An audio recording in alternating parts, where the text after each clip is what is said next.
पनवेल तहसील में 2000 मेगावाट बिजली परियोजना के सफल क्रियान्वयन से स्थानीय विकास को बड़ा प्रोत्साहन मिलेगा। मुंबई ऊर्जा मार्ग लिमिटेड द्वारा 13 किलोमीटर लंबी उच्च वोल्टेज बिजली लाइनों का कार्य सफलतापूर्वक पूरा कर लिया गया है, जिससे मुंबई महानगर क्षेत्र को अतिरिक्त बिजली आपूर्ति प्राप्त होगी। इस परियोजना की खासियत यह है कि किसानों की जमीन का अधिग्रहण किए बिना ही उसे उनके नाम पर रखा गया है। इसके चलते किसानों को उचित मुआवजा मिलने का दावा किया गया है।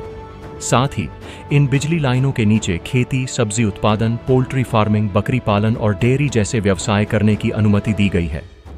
स्थानीय निवासी नरेश भोयर कोलवड गांव ने बताया कि इस परियोजना से न केवल ऊर्जा आपूर्ति बढ़ेगी, बल्कि किसानों को आर्थिक स्थिरता के लिए एक नया रास्ता मिलेगा।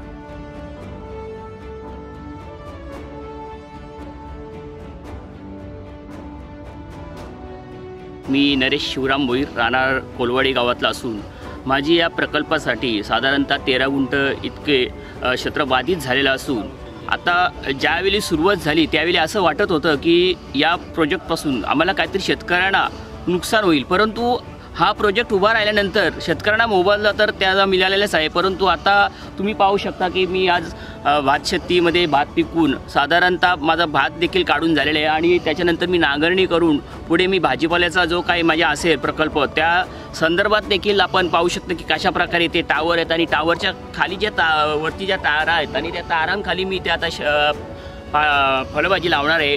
सातत्याने ज्यावेळी संघर्ष झाला असं वाटत होतं की ते काय होणार नाही होईल किंवा नाही, परंतु आता असं वाटतं की खरोखरच काहीतरी देशाच्या प्रगतीपथासाठी आणि आधुनिकीकरणाच्या आणि तांत्रिक गोष्टीच्या दृष्टिकोनातून आपल्याला जर पुढे जायचं असेल तर असे प्रकल्प होत असताना शेतकऱ्यांचा देखील त्या प्रामुख्याने विचार केला जातो आणि या प्रकल्पातून खरोखरच सर्व शेतकऱ्यांना न्याय मिळालेला आहे असे मी जाहीर सांगू इच्छितो। धन्यवाद। मला सांगा, या ठिकाणी विद्युत प्रवाह सुरू झालेला आहे, तर तो सुरू झाल्यानंतर आपल्याला काही त्रास व्हायब्रेशन नाही? आतापर्यंत तुम्ही जसं सांगता की 2 महिने हा प्रकल्प विद्युत सुरू झाल्यानंतर कोणत्याही प्रकारचा त्रास किंवा कुठल्याही प्रकारच्या आता इथे आपण पाहू शकता की गुरंढोरं चरतात, शेळ्या देखील इथं चरत आहेत, परंतु त्यांना कुठल्याही प्रकारची इजा झालेली नाही। आता इथे आपण पाहू शकता की कशा प्रकारे शेतकऱ्यांचं इथे येणं जाणं असतं सातत्याने।